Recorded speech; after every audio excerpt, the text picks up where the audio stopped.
Hello, ladies and gentlemen.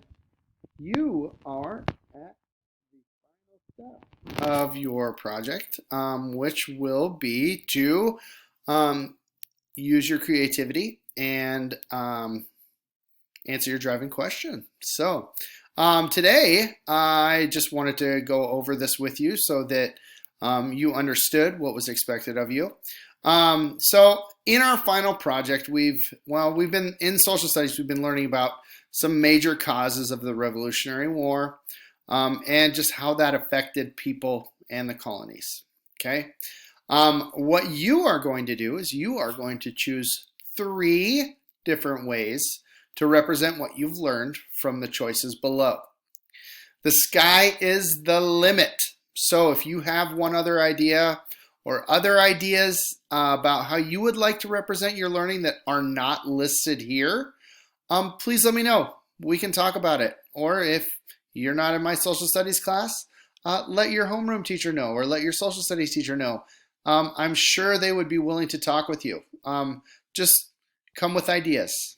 So if we look at some of these, you'll see that there's a revolutionary news broadcast where you will be creating a colonial news broadcast that gives information about an event you learned about. Make sure to include how colonists are feeling about the event. You'll notice in a lot of these, perspective comes in a lot. So make sure and think about how other people were feeling at the time, not just the people who were involved in the event. Thinking about how other people were feeling who heard about it or read about it. This one right here, we've got a revolutionary diary entry. So from the perspective of a patriot or a loyalist, write a diary entry explaining about a major event and the impact it has made on your life as a colonist. We've got a regular keynote right here with three major events and their impact on the relationship between the colonies and Great Britain. My personal favorite is to write a song or a rap that explains an event and its impact. Make sure to include information about how this event affected colonists. Center box here is just another idea. You must discuss this option with your teacher, though, before doing something on your own. Like I said at the beginning, when you want to meet with your teacher, come with ideas, okay? More than one would be helpful.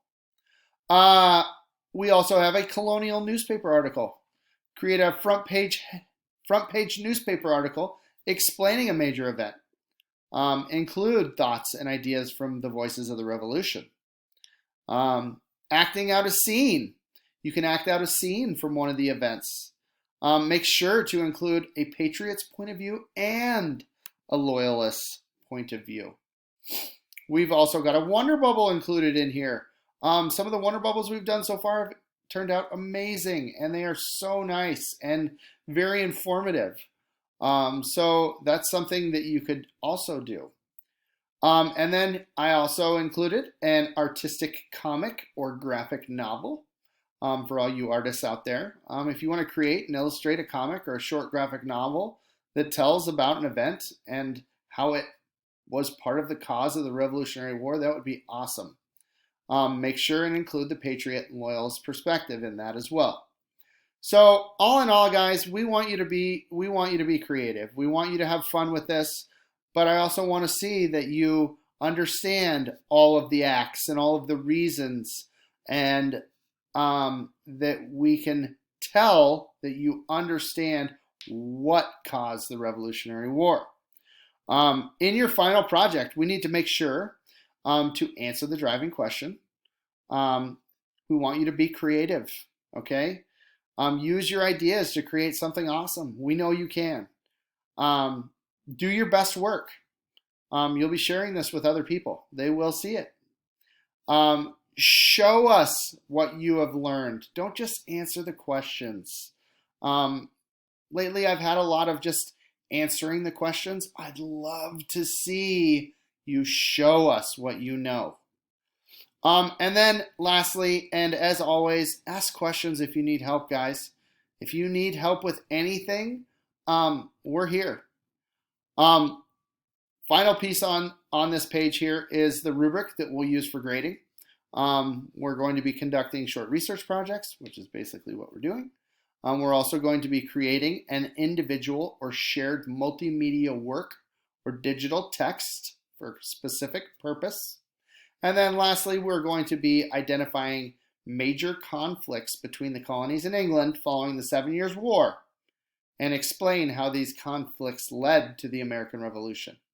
That is our big goal. How did these events that we've learned about lead to the Revolutionary War? If you have questions about this project, feel free to contact your social studies teacher and they can give you more information. I hope you guys have a nice day and we will talk soon. Bye.